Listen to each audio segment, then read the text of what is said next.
My name is Julian Maina. I volunteer with Hope for Cancer.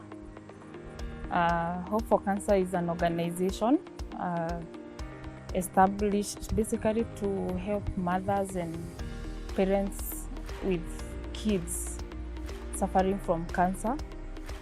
We come together and look for funds to assist the parents to pay for NHIF.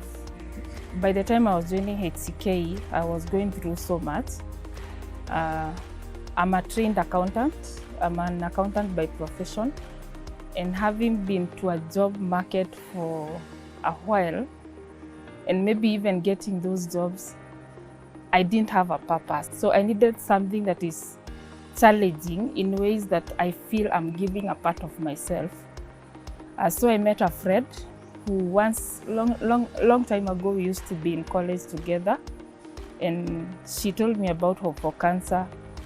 And even though then I didn't understand completely what it meant, I asked her if I could join, just listen. And the first experience was very tough because I was taken to a hospital and I met those kids.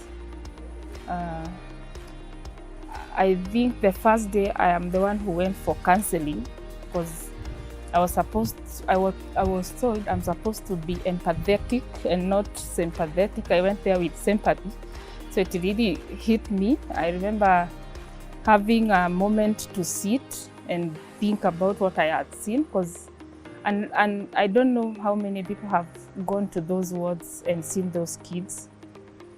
First of all, you pity them, you sympathize with the parents, and now, like having worked with the HCK for almost a year now, I get sometimes attached to a child because of the journey they are taking, and then maybe once in a while you are calling to check up on the parent or on the kid, then you are told the child is normal. Some even you're talking to them today, then tomorrow you're told alituacha jana.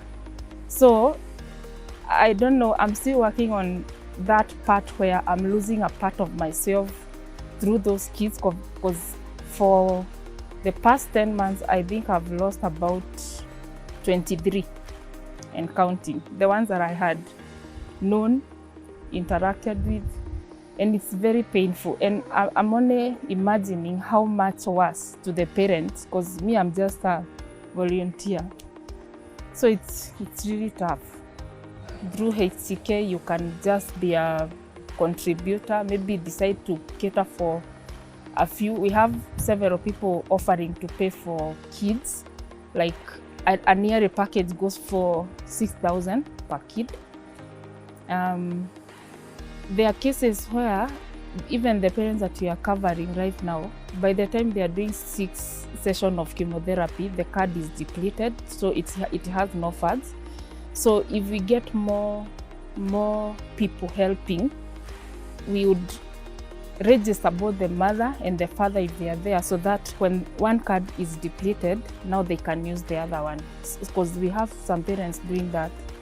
So we really need more help. If people can come up and assist us, be part of this organization, we would really appreciate. And it is going directly to those kids.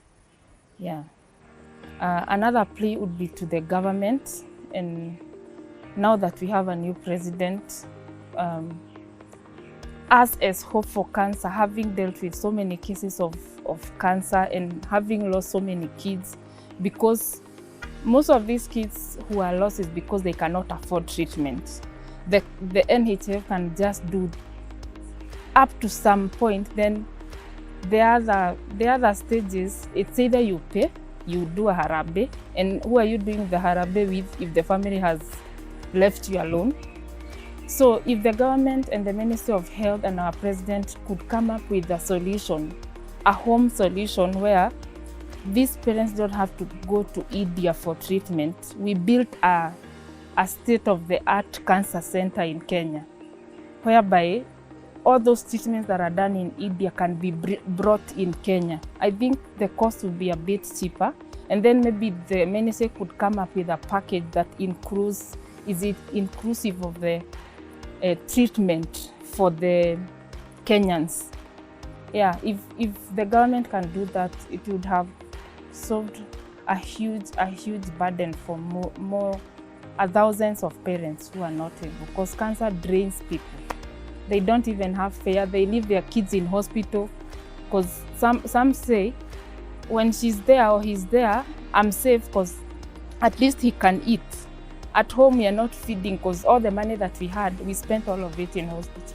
The kids so far who needs the bone marrow transplant, they've been given a budget of between 4.5 million to 6 million. So when a parent go, and what happens is a child will go through some treatments that the facility can do. Then when you consult more about the kids who are needing bone marrow, you are told, we have done everything that we could. Now that is the furthest we can go. We are just maintaining the kid, but if we can get 6 million, we can take them to India.